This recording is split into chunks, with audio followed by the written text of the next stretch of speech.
নমস্কার, সোমা টুইন্স ব্লগে সবাইকে স্বাগত জানিয়ে নতুন একটা ভিডিও শুরু করছি। আমি সোমা, শুয়ে আছি, দুজন মালকিন আর দুজন কাজের মানুষ ওখানে কাজ করছে।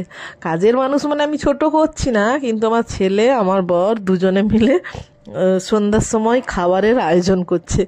আর আমরা দুজন মা মেয়েতে মিলে শুয়ে অনেক দিনের পর আজকে বাড়িতে একটা কিছু বানানো হচ্ছে। কি বানানো হচ্ছে সেটাই দেখার, সবটাই শেয়ার করব। ভিডিওটা স্কিপ না করে পুরোটাই দেখতে হবে।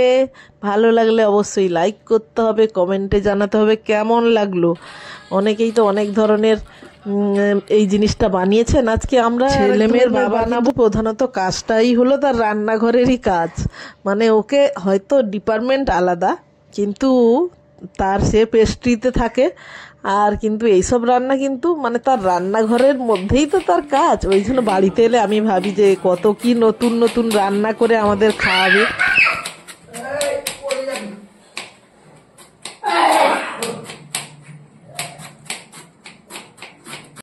এই সব শেফেদের কিন্তু হাত খুব চলে, তাই না? পুরো খ্যাচ খ্যাচ খ্যাচ খ্যাচ করে তাদের ঠাক ঠাক করে চলতে থাকে।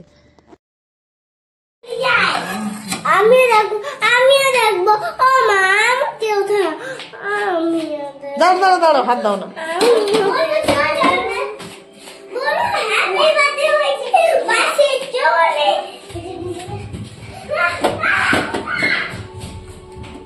আমি শুধু খাবো।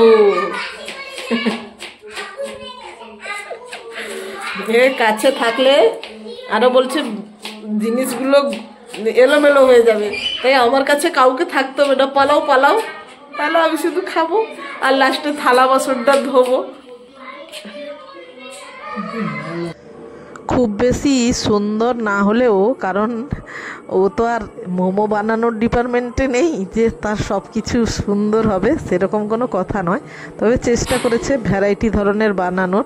ভেজ মোমোটা হয়েই গেছে আর চাটনিও হয়ে গেছে। এবার আমাদের চিকেন মোমো হওয়ার পালা। আর চিকেনগুলো আমরা যে খাই না, পুর ভরা পিঠে পাটিসাপটা, পুরো সেই রকম টাইপের শেপ দিয়েছে। এবারে সবটাই কিন্তু ওই করেছে, পুরো প্রসেসটাই ওর। আমি শুধু ওই ভাপের মধ্যে ভরে দিচ্ছিলাম। এই হলো আমার কাজ।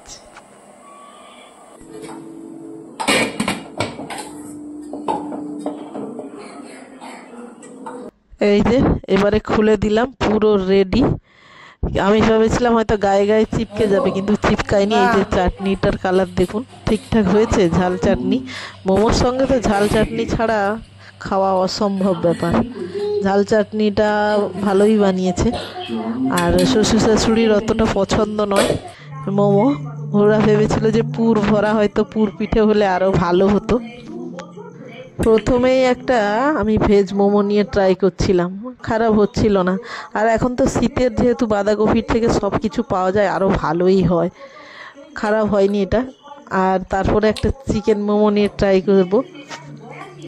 অনেক অনেক সুন্দর, কারণ এখন তো ধনেপাতা থেকে সব কিছুই পাওয়া যায়, তাই বেশি সুন্দর। আর মোমোটা একটু এই ঠান্ডা ঠান্ডা এলেই খুব জমে।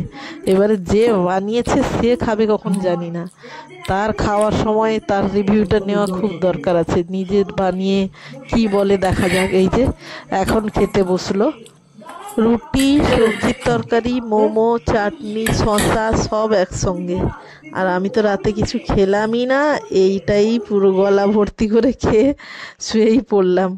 এই ছিল আমার আজকের, এখানেই শেষ করলাম। সবাই ভালো থাকবেন, সুস্থ থাকবেন, টাটা। বাড়িতে মোমো